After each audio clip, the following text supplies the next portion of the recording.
When I was in second grade at the Hood Elementary School in North Reading, Massachusetts, I was given the assignment to do a report on a particular animal. And we would select these from a collection of cards that were in a box, and everything had a picture of the animal and then the text describing the animal in question. The one I selected was called the SITATUNGA. This, you may wonder, is a little kind of African antelope that has spends a lot of its time in the water, about knee-deep in marshes, and consequently had evolved a cool little feature of webbed hooves, which I thought was really interesting.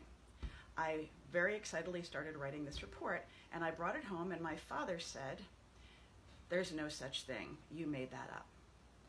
In my father's defense, making up a story like that and doing a report on it is exactly the kind of thing second grade me would have done. However, in this case, I knew. I had seen the card in the classroom. We didn't have Google at that time. There was no way to get actual validation that I could just brandish at him, and I certainly wouldn't have been allowed to bring the things home. But I went on my way. I made a little paper mache SITATUNGA, complete with the little webbed hooves, and continued about my business.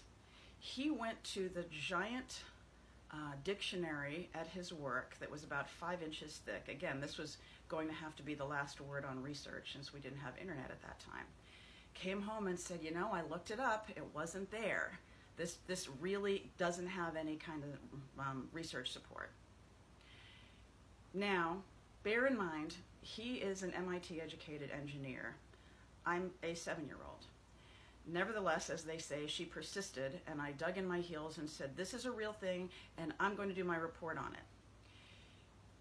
I was so adamant that this was a real creature that he continued to do the research and finally came to a 3rd scientific dictionary at his enormous research library at his work.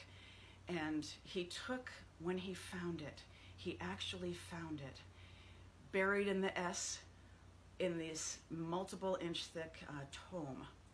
And he took what at that time would have been called a Xerox copy of it. And I still remember him bringing it home with SITATUNGA highlighted on the photocopied page, putting it down in front of me and saying what everybody knows has become, to this day, my favorite 4-word sentence in the English language. You were right, Meredith. A lesser man would have kept this revelation to himself. Let the 7-year-old believe that the knowledge of the Father was infallible. Continue to gaslight her. A lesser man would not have admitted that he had been wrong about this. A better woman would have let it go after over 40 goddamn years and not trotted the story out every time she required validation for anything. I am not that woman. Even to this day, if he ever questions the validity of a data point I mention, an opinion I hold, a point of view, I don't need to mention my degree from Wellesley College. I don't need to invoke the fact that I went to medical school or refer to my extensive academic credentials. Oh no. I need to simply fix him with a stare and deliver a single 1-word checkmate. SITATUNGA. Happy Father's Day.